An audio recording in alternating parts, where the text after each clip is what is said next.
Made my video in defense of, what was it, Creeds, Codes, and Tenets, I believe the name of the video was. It was in defense of martial arts and their creeds, codes, and tenets. Somebody stated that universal standards of ethics would have to be pretty slim, pretty low to be universal. This is true in some extent, but the thing is, these are expressed at their apex in certain areas. One of the things people don't understand, metaphysics, it sounds like a big fancy word. Oh, we should be afraid of the word metaphysics. Or philosophy. Oh, you shouldn't question a philosopher. The whole heart and soul of philosophy is to question. When you stop questioning, you stop being philosophical. But it's equally erroneous to say that nobody needs a religion. You can say that religion is canned philosophy, but it would be erroneous to say nobody needs religion, as Ayn Rand did. She believed that everybody's rational mind is good enough to give them an objective outlook, and it's just not the case. There are many people that are so stupid, they're psychotic. Now, let me get further into this. So, what do I mean? Well, there are universal laws, for example, dietary laws. They are expressed at their apex in certain systems. One of the systems I find that expresses this to the highest standard is the Seventh-day Adventist religion under Ellen G. White. Okay, that expresses the universal dietary laws to the highest extent. Now people go, well, some people eat meat and others don't eat meat. How do I know what to do? Okay, well the thing is, at least in the Abrahamic religions and Hinduism and Jainism and Buddhism, there is an ideal diet, and that diet is free of free of animal foods. That's the truth. So whether you are a Buddhist or a Hindu or a Christian or a Jew or a Muslim or what have you, the ideal diet is a diet free of all animal products. Okay, and that is expressed to the highest under Ellen G. White and her take on Christianity called Seventh-day Adventism. So, does this mean I agree with everything that Ellen G. White says? No. I don't. It's best to keep an eclectic outlook and to gravitate towards that which you understand to be the highest standard of what a universal truth is, and to seek universal truths. Otherwise, you're losing a lot.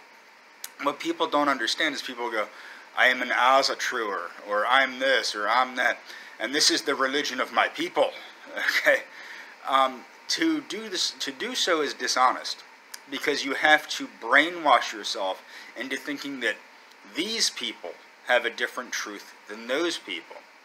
Universal truth is true. It's simply true. Whether the truth is Jewish, or Islamic, or Christian, or black, or white, or Hispanic, what have you, it has to be universally true. So it has to be observably true.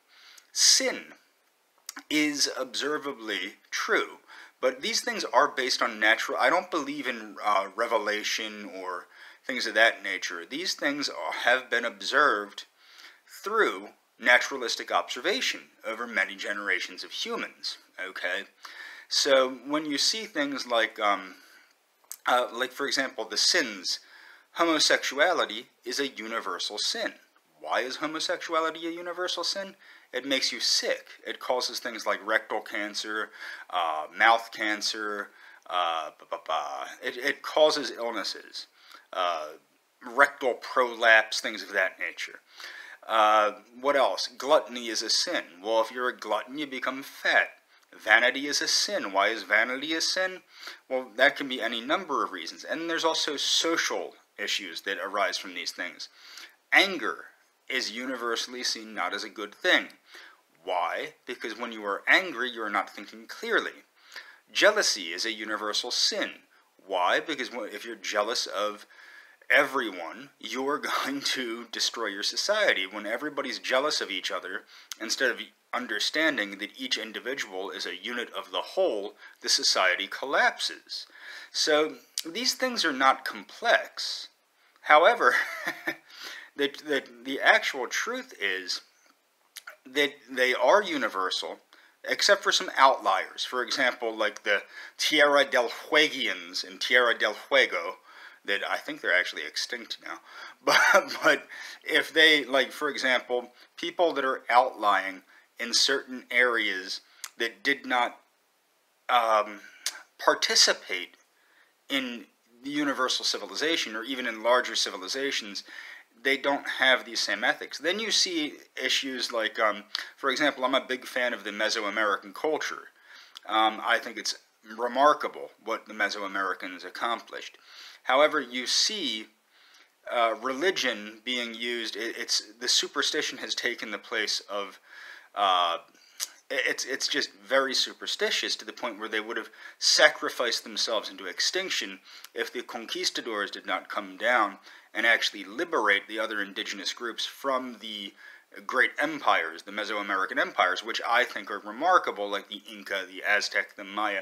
Well, the Maya were already falling apart. But the thing is, just because one group is remarkable does not mean that there are not issues in that area. And that's the thing, is you have to seek truth. The more your mind is geared toward truth, the better you can see things. Now, does this make me happy? No, I'm probably one of the most miserable people in the world.